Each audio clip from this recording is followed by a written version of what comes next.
Bonjour Bonjour. Guillaume, Guillaume Chauvin donc est photographe indépendant. Il est membre du studio Hans Lucas et il questionne la subjectivité des images, affirmant son point de vue documenté. C'est peut-être la formule qui va être la plus explicitée pendant cet exposé. Qu'est-ce que c'est qu'un point de vue documenté?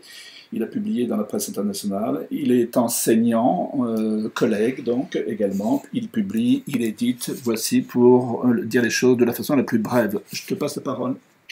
Je suis en effet photographe. Merci Guy de le rappeler. Photographe indépendant. Je travaille soit avec des médias nationaux, soit étrangers, soit aussi sur des projets personnels. Je vais tout de suite partager l'écran avec mes images. Cette image, justement, elle incarne un petit peu tout ce que j'aime et déteste dans la photographie et sa pratique, car concrètement, l'image qu'on m'en avait donnée à l'école n'était pas du tout celle de la réalité au sortir de l'école.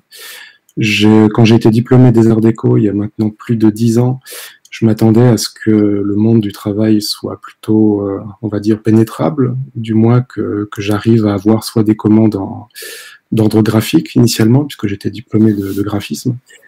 Et assez vite, j'ai réalisé la difficulté du réel, qu'on ne m'avait même pas appris à faire un devis et à solliciter des commanditaires. Et surtout, j'ai réalisé que le métier de graphiste consistait à passer la plupart de son temps derrière un ordinateur, ce qui m'avait beaucoup frustré. Donc après quelques détours professionnels dans divers environnements, je me suis tourné vers l'image que m'avait recommandé un professeur qui avait compté pour moi. Et donc petit à petit, le travail s'est développé, soit avec des commanditaires, donc je disais avant des médias tout à fait conventionnels, soit avec des institutions, soit aussi il y a pas mal de travaux alimentaires. Car notre génération, puis même celle qui vient, je pense, comme dans beaucoup d'autres métiers, on ne peut pas forcément avoir de plan de carrière sur toute une vie. On devra reformuler nos façons de travailler, nos formats de collaboration. Et rien que pour dire, par exemple, à celles et ceux qui nous écoutent, le temps de photographie, dans mon cas, en tant que photographe indépendant, sur toute une année, représente au grand maximum, j'imagine, bout à bout, un mois de prise de vue sur 12, de prise de vue en extérieur, peut-être 2 maximum. Le reste du temps, c'est beaucoup d'administratif, d'écriture de mails et autres. Et puis au final, la photographie qui me plaît, qui me parle ou qui m'inspire, représente un pourcentage assez réduit sur toute l'activité et le temps donné. Euh, pour vous dire, hein, cette image, je l'ai gardée parce que c'est la première que j'ai conservée dans toute ma vie. Une image de là d'où je viens, du côté de Besançon, parce qu'elle cristallisait, selon moi, je disais avant, tout ce que comment dire, je déteste, tout ce qui me dégoûte et en même temps tout ce que j'aime dans l'image, dans tout ce qu'elle a de force évocatrice, tout ce qu'elle peut raconter et aussi masquer, et ne rien dire du réel finalement, comme c'est le cas de la plupart des images médiatiques aujourd'hui. Pour faire juste un déroulé rapide de précédents travaux, avant de me concentrer sur un qui justement est une espèce de petit souvenir positif, puisqu'il il mélange à la fois une commande d'un commanditaire, un plaisir personnel réel, une utilité, j'imagine, dans son usage, et en même temps quelque chose de photographiquement assez exaltant à réaliser. Avant ça, je vous montre juste quelques travaux réalisés jusqu'à présent. Donc Guy disait que c'est une photographie documentaire, reportage ou parfois artistique. On dit souvent que, enfin, mes camarades photographes, artistes vont dire que je suis journaliste et les journalistes que je suis artiste plutôt. Mais la formule point de vue documenté ou cette recherche de subjectivité responsable me plaît beaucoup et c'est vrai que je l'emprunte à des gens comme Chris Marker ou Jean Vigo ou Herzog, plutôt des gens du cinéma ou de la littérature, plutôt qu'issus du monde de la photographie. Donc là, par exemple, je vais montrer 4 travaux assez récents. Un qui a été démarré il y a bientôt 6 ans, c'est celui que vous avez sous les yeux, qui a été réalisé en Ukraine, à l'est de l'Ukraine, dans le Donbass, où il y a encore une guerre qui s'y déroule. Et ça m'intéressait d'y aller par moi-même, puisque les représentations que j'en avais dans les médias et ailleurs ne me convenaient pas. Je les trouvais très limitées, très orientées, très réductrices, misérabilistes, spectaculaires, tout ce qu'on veut. Elles cochaient toutes les cases de ce que j'ai à reprocher aux médias. Donc j'avais envie d'y aller par moi-même pour essayer de comprendre, sans commande derrière. sans non plus projet d'exposition ou de publication immédiate, mais vraiment dès le début, avant le premier départ, d'y aller avec ce projet de réaliser un livre. Un livre où l'image prendra assez peu de place. Là, je crois que vous en voyez une quinzaine. Sur ces 6 ans, ouais, il y a plusieurs disques durs qui ont été remplis, plusieurs milliers d'images qui ont été réalisées. Dans l'ouvrage, le livre final, peut-être qu'il n'y en aura même pas 10. Le texte et le récit littéraire prenant en charge, je pense, le récit bien mieux que la photographie, qui, pour moi, est encore une fois assez limité, puisque il ne va pas pouvoir raconter beaucoup de choses, des choses évidentes. De qui est le récit? De moi-même aussi, pardon. C'est toi qui écris. Oui, c'est ma propre prise de notes et mes propres reformulations de ce que j'ai pu ressentir et que l'image ne peut pas transmettre. Des bruits, des sons, des parfums, des impressions, des blagues, des choses heureuses ou tristes que l'image est totalement incapable de véhiculer.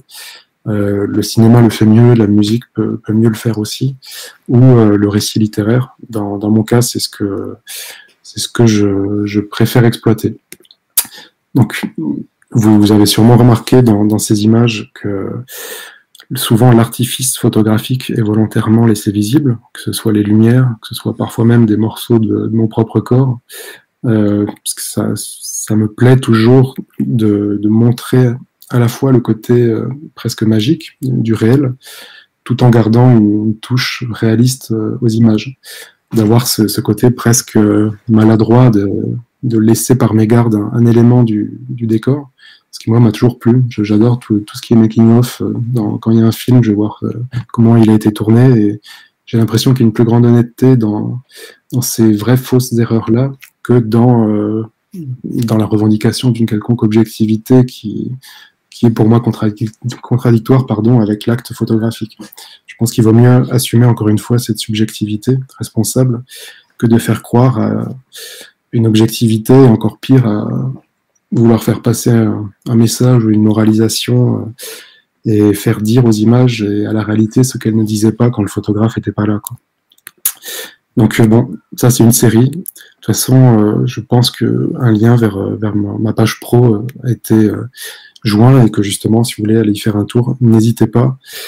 Donc cette image faisait aussi partie de la série sur l'Ukraine, puisqu'il y a même des parties de vidéos qui ont été utilisées, des captures d'écran, bref, c'est assez multimédia, mais je ne m'étale pas dessus.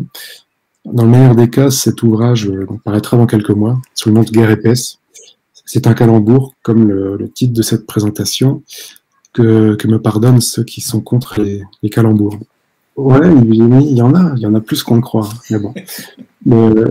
Le principal problème du calembour, c'est qu'on ne peut pas le traduire dans d'autres langues, et c'est vrai que quand un ouvrage est à passer en anglais, en espagnol ou en allemand, c'est un casse-tête pour les traducteurs. Bref, les images, elles, n'ont pas à être traduites, c'est un de leurs avantages.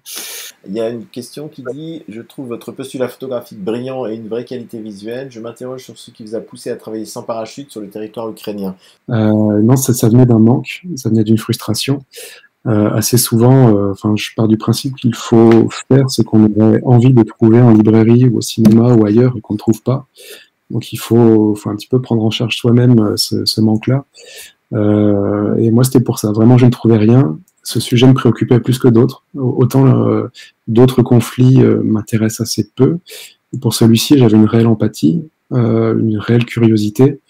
Et quand j'ai vu sur le terrain aussi que les personnes qui étaient sur place, qui photographiaient ce conflit, n'avaient, eux, aucune empathie, mais avaient quand même un auditoire large et une visibilité énorme, ça m'a d'autant plus motivé à y passer du temps et à essayer d'adopter une compréhension et une temporalité qui n'est pas du tout celle des images et du flux des images aujourd'hui. Puis en même temps, c'était assez dingue. Le réel là-bas, c'était beaucoup plus drôle, bizarre, perturbant et tragique que tout ce à quoi je m'attendais, et beaucoup moins hollywoodien que ce que nous en montraient les médias de tous bords, hein, vraiment de tous bords. Dans un registre beaucoup plus léger, là, on va juste passer sur une série qui avait été faite cet été sur une région française qui est le Doubs, la Franche-Comté, et où l'objectif, même si initialement ça partait d'une commande qui était censée un petit peu renouveler le regard qu'on peut avoir sur cette région, sur les régions en général, Il y avait une carte blanche qui avait été donnée, visuelle, où là, par contre, comme peut-être que ça intéresse certaines personnes, j'ai plutôt travaillé en argentique pour ce plaisir qu'évoquait ce matin Grégoire Korganov de faire moins d'images, qui est un grand plaisir, et aussi une forme de responsabilité, puisque je pars du principe qu'aujourd'hui, il y a bien assez d'images qui sont produites et faites, qu'il n'est peut-être pas forcément utile d'en rajouter excessivement à cette masse d'images qui ont même tendance, alors, moi je le dirais beaucoup moins bien que des sémioticiens ou des spécialistes, mais plus il y en a, moins on en voit au final. Cette sursaturation qui finit par justement invisibiliser le réel. Mais donc, ce qui était intéressant, par contre, et c'est là où la photo a quand même un plaisir que je ne trouvais pas en tant que graphiste, c'est que ça permet de redécouvrir justement un réel qui nous avait échappé.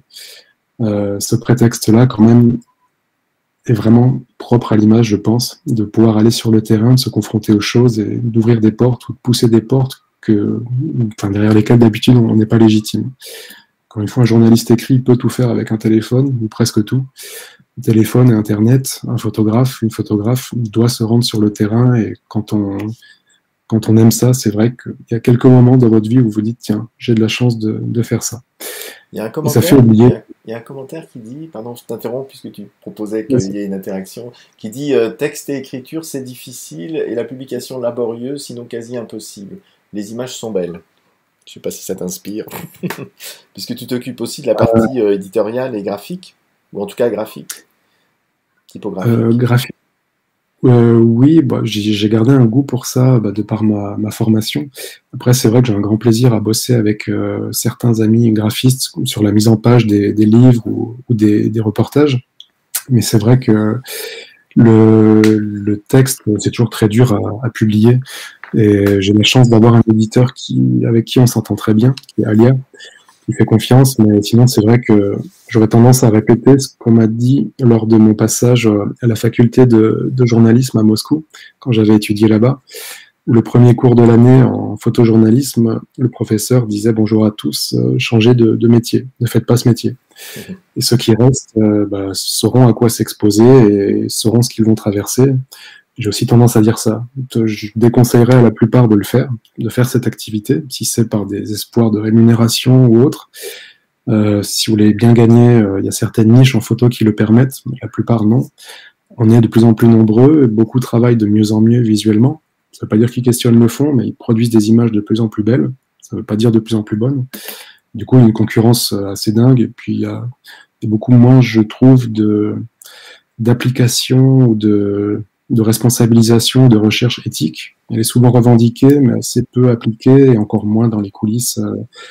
Quand on bosse avec des médias ou autres, c'est vrai qu'il y a des contingences qui empêchent certains principes. Bref, j'avance pour en venir au cœur du sujet dans quelques minutes. Et juste là, pareil, on était dans le proche, dans l'étranger proche, avec cette région qu'est la Franche-Comté. Là, on est dans l'un peu plus lointain. Et on s'était retrouvés pour raison familiale dans la partie nord de l'île de Chypre, que je ne connaissais pas pour ma part, qui est sous, entre guillemets, occupation turque. Enfin, selon les points de vue, les guillemets sautent ou ne sautent pas. Et ce qui m'avait beaucoup intéressé en allant là-bas, c'est que je n'en avais aucune image de cette région du monde, et que extrêmement peu d'images en avaient été produites. Donc là, c'était l'occasion d'à la fois passer des vacances et en même temps aller à la rencontre de ce réel-là. Et au final, en rapporter dans l'idéal un regard un petit peu différent, même si, comme je vous l'ai dit, il y avait peu de choses produites. Ça vous permet juste de voir aussi comment je vais me placer dans un environnement, comment les portraits vont se faire, où il y a toujours ce mélange entre esthétisme et, on va dire, réalisme, si on peut dire ça comme ça. C'est un peu réducteur là aussi. Mais bon, c'est pour que vous voyez le type de discours. Et pour finir sur les travaux récents, là, j'ai eu l'occasion pour un magazine franco-japonais de devoir faire un dossier sur les relations assez poussées entre Japon et Alsace, qui dure depuis 100 ans maintenant, et de redécouvrir là aussi, grâce à la photographie, cette région dans laquelle pourtant je vis depuis quelques années, et de me rendre compte de la richesse de ce réel qu'on a tendance à oublier, surtout en ces périodes de confinement, où le réel est surtout vu à travers un écran. Et bref, Voilà le genre d'image qu'on peut me commander ou que je peux produire. Je vais en venir tout de suite à un sujet plus précis. Je regarde juste l'heure. C'est bon, c'est bon. Pour ne pas déborder. Ouais, ok. Si vous avez des questions, encore une fois, n'hésitez pas. Mais voilà. Donc là, je vais juste développer un petit peu une collaboration qui a été inspirante, qui a été avec le magazine du Monde, qui maintenant a 1 an. Je crois que oui, c'était presque 1 an jour pour jour, où la rédaction, le service photo du magazine du Monde m'a appelé pour me proposer un reportage sur une situation dans le nord de la France, sur le décès de nombreux migrants qui tentent de traverser la Manche à la nage pour rejoindre l'Angleterre. Donc sujet qui à la base pour moi est plutôt repoussoir, parce qu'il a été traité et surtraité. Enfin, les migrants ont occupé une grande place dans les médias, sans que ce soit fait forcément convenablement. À mon sens, il y avait que 1 ou 2 travaux photographiques qui vraiment étaient magistraux sur ce sujet-là, comme par exemple l'incroyable boulot qu'a pu faire Richard Moss sur ce thème. Moss, M-O-2-S-E, pour ceux qui recherchent. Et qui par contre, lui, revendique une position et un discours d'artiste, mais d'artiste préoccupé par le réel, où il y a aussi un photographe italien de Magnum qui avait traité ça, Alex Maioli, qui avait aussi traité ça de façon presque théâtrale, mais finalement beaucoup plus réaliste que la plupart des photojournalistes qui vont montrer des gilets qui flottent ou des corps sans vie. Et donc j'ai accepté ça pour ce challenge-là, d'un point de vue du sens, et aussi parce qu'il fallait travailler vite, et avec une contrainte particulière qui était celle de l'argentique. Comme disait Grégoire, aujourd'hui on travaille quand même plus au numérique, mais cette publication-là a pour alors est-ce une coquetterie, est-ce un choix esthétique et sémantique fort, mais de travailler l'argentique, de mettre en avant ses défauts, son côté visuel assez particulier. Et bref, je vais vous faire le truc chronologique, de façon express, que vous voyez juste les coulisses d'un travail et pourquoi une image qui est publiée dans un magazine l'est, pourquoi avec telle particularité, et puis qu'est-ce que ne voit pas du coup le lecteur. Donc en l'occurrence là, je vous montrais juste un aperçu de certaines couvertures du magazine. Quand vous allez sur Google, vous trouvez ça. Vous voyez que pour la plupart, ce sont des portraits. Et cette image-là comptera par rapport au choix final de couverture qui a été fait. Et oui, pour en revenir aux migrants, donc de façon synthétique, comment ça se passe très concrètement? Un jour, votre téléphone sonne, un service photo vous propose de partir soit le surlendemain, soit quelques jours plus tard sur un point précis de France. Donc là, c'était l'extrême nord, c'était du côté de Calais. Et on m'a proposé, donc, dans la foulée du travail de la journaliste écrite, rédactrice, de m'y rendre pour faire des images. Donc on vous donne une liste de gens à rencontrer et de lieux qui seront évoqués dans le récit. Et donc votre mission, c'est d'illustrer ça. Là où c'était intéressant, c'est que le magazine du Monde a une certaine audace visuelle qui fait qu'ils vont accepter l'illustration et pas forcément le reportage. Vous allez mieux comprendre ensuite dans le type d'images qui ont été réalisées. Mais ensuite, vous vous rendez sur place. Donc là, vous faites, je sais plus, 7 heures de voiture, vous arrivez, vous calculez géographiquement où il faut commencer, où il faut s'arrêter, combien de temps donner à quelle rencontre. Et là où c'était intéressant aussi, c'est que moi-même, je ne m'étais jamais confronté à cet univers-là, humain. Donc, raison de plus pour y aller. Il faut toujours faire ce qu'on ne sait pas faire. Et donc, une fois sur place, vous êtes face à du vide, parce que ce qu'il faut illustrer, ce sont une actualité qui n'est plus sous vos yeux. Donc là, par exemple, des corps avaient été retrouvés, des corps avaient été enterrés, des migrants avaient fait des actes et des actions qui n'étaient plus visibles. C'était il y a quelques heures et quelques jours. Donc il faut les matérialiser, les rendre clairs. Ça va se faire par suggestion. Donc dans mon cas, comme j'ai un certain passif par Image et autres, où j'avais osé des mises en scène, j'ai fini par les assumer et par focaliser mon regard sur des accessoires ou des outils qui permettraient de mieux incarner ce récit. Vous allez les voir ensuite. Là, une fois que les prises de vue et que les rencontres sont faites, on rentre. Comme c'est de l'argentique, il faut se dépêcher parce qu'il faut calculer un délai de développement, de scan et de retouche. Donc on rentre vite, on dépose les pellicules, on les récupère quelques heures ou quelques jours après, et ensuite on reçoit ce que vous avez sous les yeux, des planches contact. On choisit les images qu'on va retraiter, qu'on sélectionne, qu'on va mettre en avant, et ensuite on a une série, donc voilà, une planche contact, voilà une autre. Celle-ci, elle est intéressante parce qu'une des images, justement, va se retrouver en couverture. On y reviendra. Et bon, après, vous rangez tout dans des dossiers sur votre ordinateur. Hein, voilà, chronologiquement, qu'est-ce que vous avez vu, quel lieu vous avez documenté, et pour faciliter le travail au service iconographique, pour qu'il puisse illustrer les propos de la rédactrice ou du rédacteur sans se tromper.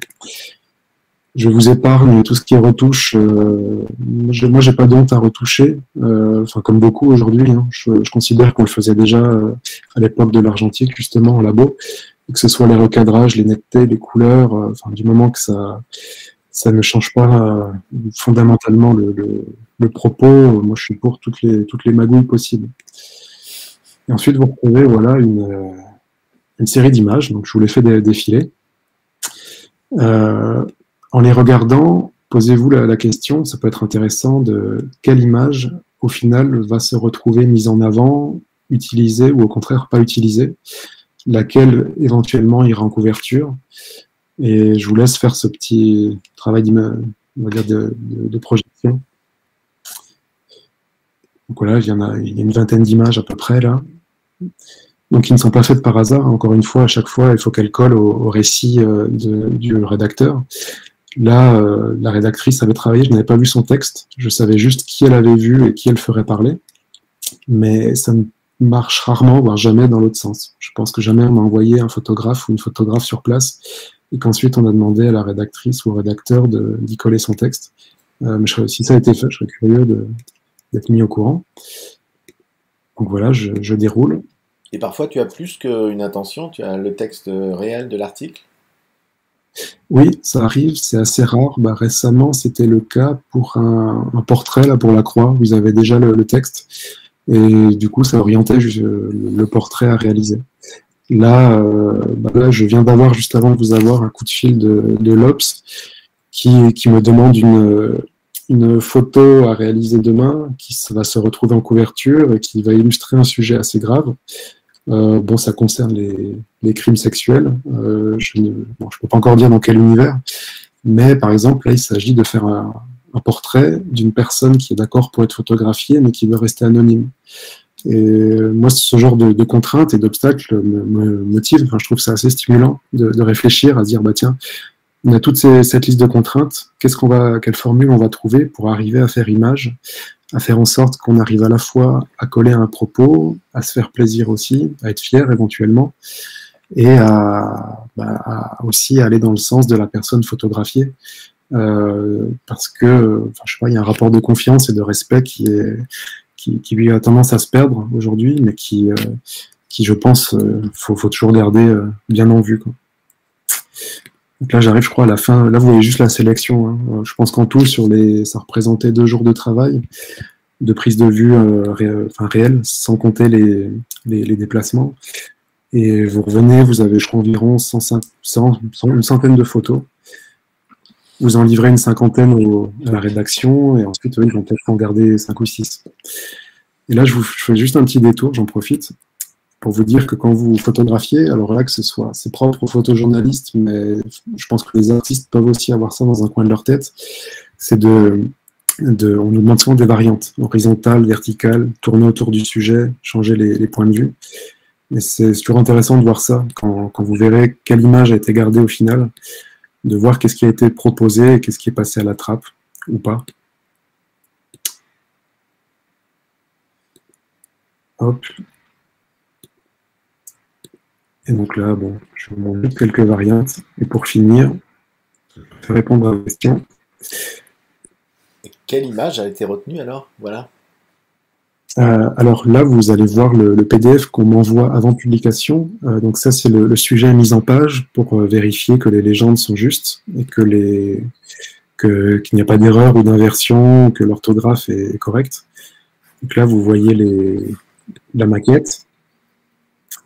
Et l'image qui a été retenue pour la couverture, bah tiens, on peut peut-être faire un sondage rapide, et puis je vous la montre. Difficile. Difficile, ouais. Bah, on en a vu tellement.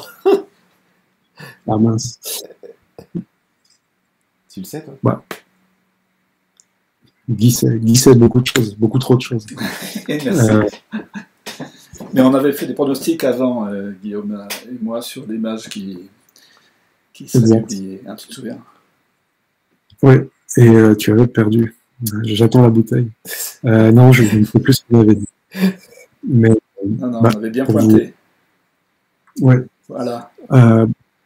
Pour ma part, j'étais étonné et en même temps rassuré parce que cette image d'une couverture de survie dans les dunes, je la trouve en effet juste, mais comme je l'avais précisé à la rédaction, c'est une image qui a été mise en scène. Alors, mise en scène dans le sens où, enfin, moi j'y vois plutôt quelque chose de positif, puisque je vais tout de suite beaucoup plus, comment dire, faire sens et réintéresser, entre guillemets, le lecteur à ce sujet-là, plutôt que de montrer justement des portraits de migrants ou une détresse, alors que moi je refuse de montrer des victimes ou quoi, je préfère montrer des gens, c'est le cas, qui se prennent en main, qui sont jeunes, qui cherchent à changer leur destin. Ce ne sont pas comment dire, des stéréotypes ou des caricatures qui vont avoir les larmes aux yeux ou jeter des cocktails Molotov. Je préférais les voir plus humains sous cette forme-là. Et le fait de ne montrer qu'un accessoire qui leur est propre, qui leur est souvent associé, qui est cette couverture de survie, qu'on avait avec nous aussi, puisque on savait qu'elle pourrait servir, je le trouvais beaucoup plus juste plutôt que de chercher une autre forme plus spectaculaire. À ma grande surprise, cette image, quand on l'a réalisée, vous avez vu la planche contact, si je vous la remontre, on n'en avait fait qu'une. Alors que, bon, c'était, comment dire, sur le coup, ça me paraissait évident de la faire. Alors, attendez, si je vous la retrouve, la planche. Ça me paraissait évident de la faire, mais c'était pas du tout garanti que cette image servirait au final. Et voilà. Là, vous voyez la pellicule, hein, les 10 photos qui ont été faites de cet endroit-là, et celle qui a été retenue, donc c'est celle en bas à gauche. Il n'y en a eu qu'une. Et ce qui est intéressant surtout, ce que je voulais vous montrer, c'était ça, c'était tout le cycle des images, parce qu'une fois qu'elle est retenue, ce qui est intéressant, c'est de voir son application dans le réel, comment elle est imprimée, comment le format, les couleurs, la typographie peuvent l'influencer, comment le type de papier, les reflets, le fait que ça va se froisser, le fait que vous allez être entre plusieurs publicités qui ont rien à voir.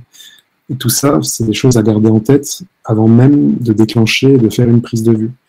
Il faut vous attendre au fait que vos images seront peut-être en face d'une pub pour des soutiens-gorge ou des voitures de luxe, alors que votre sujet, je vais raconter un truc plus glauque. Il faut arriver à faire des images qui aient une présence assez forte pour lutter ou cohabiter avec ça. Voilà, vous voyez la 4e de couverture de ce numéro-là. Mais voilà, en bref, je garde un souvenir assez ému de ce sujet, parce que ça mélange à la fois une commande très pratique, très alimentaire, qui fait vivre, en même temps une expérience personnelle forte, et aussi au final un travail photographique qui moi m'a intéressé et que j'assume encore aujourd'hui et qui va dans le sens de mes idées. Enfin, je n'ai pas fait de compromis comme je peux en faire quand je photographie des colloques d'assureurs ou des shootings immobiliers, quoi. Voilà. Merci Guillaume. Alors il y a une question, quel genre de reportage aimerais-tu couvrir? Des envies en fait. Je suis très attiré par la mode, si un jour un grand magazine ou une grande marque m'appelle et me dit carte blanche pour photographier des habits, faites ce que vous voulez, je serais très curieux de ça, parce que c'est des budgets qui sont pas du tout les mêmes, qui sont beaucoup plus pratiques pour travailler. D'ailleurs, s'il y a des questions de budget, posez-les-moi, j'y réponds avec plaisir. Et sinon, il y a une situation qui me fait rêver, mais je sais qu'elle n'est pas possible, ce serait de me trouver sur tous les palais ou lieux de pouvoir avant une révolution, donc dans ces quelques heures ou minutes avant qu'il y ait un renversement de gouvernement. Parce que les rares images d'actualité qui m'ont vraiment marqué, c'était celle du palais de Kadhafi qui se faisait, que les gens découvraient. C'était le palais justement en Ukraine du président que les gens découvraient. Et me trouver là à ce moment-là, ouais, j'aimerais bien être à cette place-là. Sinon, aller dans l'espace. Oui, Guillaume. La prochaine. Pardon, oui. je t'ai coupé la parole, excuse-moi. Je t'en prie. Non, non, j'allais juste dire travailler dans l'espace et être dans la prochaine mission pour Mars me plairait beaucoup. Voilà. Non. Bon, je continue. Juste une question, parce que l'heure tourne également. Euh, tu parles de la question de l'audace visuelle du monde, mais c'est aussi parce qu'à la rencontre, ton audace à toi, et c'est un petit peu la question qu'on avait déjà traversée avec Alexandra et avec Grégoire et les autres dans la journée. C'est la question du point de vue. L'auteur a un point de vue, mais le diffuseur, le commanditaire, a aussi un point de vue. Et quand tu fais une couverture pour Le Monde, c'est pas pour le Nouvel Obs et pas non plus pour La Croix. Tu peux nous parler rapidement de comment tu trouves ton équilibre au milieu de ça, parce que toi, tu as un point de vue en général, au sens moral, intellectuel, éthique et photographique. Ouais. Alors, les différences, les grandes différences. On va dire que certains médias permettent justement un interventionnisme ou un certain degré de mise en scène. Et c'est vrai que dans mon cas, plus je peux mettre en avant la mise en scène, plus je vais être à l'aise, parce que je trouve encore une fois qu'il y a plus d'honnêteté là-dedans que dans le fait de nier la présence du photographe. Je pense qu'au contraire, il faut l'assumer, il faut accepter le fait qu'un photographe dans un lieu va changer le sens de l'histoire dans ce lieu. Enfin, la petite histoire, hein, les réactions des gens vont changer, on ne peut pas s'effacer totalement. Certains médias, justement, des choses peut-être un peu plus actu que le magazine du Monde, que ce soit l'Obs, que ce soit La Croix, que ce soit Libé, n'importe quoi, ou Le Monde Journal aussi, sont plus dans cette encore cette tradition. Je pense que tradition classique de la photographie qui témoigne, qui est une preuve du réel. Et donc après on s'adapte. Hein. Moi, je prends toujours ça comme un exercice de style. Que peu importe le média qui m'appelle, que ce soit Vice, que ce soit Nike pour faire de la mode, que ce soit RSF pour parler ou GeoAdo pour parler de la guerre en Ukraine ou autre, à chaque fois on s'adapte, on se met plus ou moins en retrait, mais mon équilibre il est on va dire dans ce réel assumé dans tout ce qu'il a d'épatant et puis en même temps de glauque, quoi, de magique et puis de totalement banal, quoi. Il y a une autre question, Guillaume. Oui. Est-ce que tu t'interdis quelque chose en photo? J'aime pas déranger les gens. Qu'est-ce que je m'interdis? Je pense qu'il y a peut-être pas mal de choses que je m'interdis. Je m'interdis de faire ce que je déteste chez les autres. Enfin, j'essaye dans la mesure du possible. Après, c'est des détestations provisoires. Hein. Peut-être que dans 10 ans, je serai admiratif de ce qui se fait au World Press Photo ou à Perpignan. Mais sinon, je m'interdis surtout de déranger, et à titre personnel, c'est un conseil pour tout le monde, j'essaye de m'interdire d'avoir des regrets, de ne pas oser faire une image parce que je vais pas oser aller demander à la personne. Personnellement, j'essaie de ne pas voler d'image, mais c'est vrai que si je regrette de ne pas avoir fait une image parce que j'étais trop pressé, parce que j'étais trop loin, là j'ai des regrets, je m'interdis de regretter, parce qu'après ça vous obsède et ça vous mine. Et quel est ton pire souvenir en photo? Pire souvenir, il y en a beaucoup. Oh, il est encore présent. Non, moi, ce que je trouve de pire, c'est les coups bas qu'on peut vous faire. À la fois les manipulations qu'il peut y avoir dans les coulisses des diffuseurs avant que ce soit publié. Bon, ça, c'est une chose, il faut l'accepter. Et ça, après, c'est aussi tous les coups bas et puis le fait de subir l'époque. Enfin, il y a des modes. Moi, je sais que mon travail ne correspond ni aux galeries photos, il ne correspond pas forcément toujours aux lignes éditoriales des revues.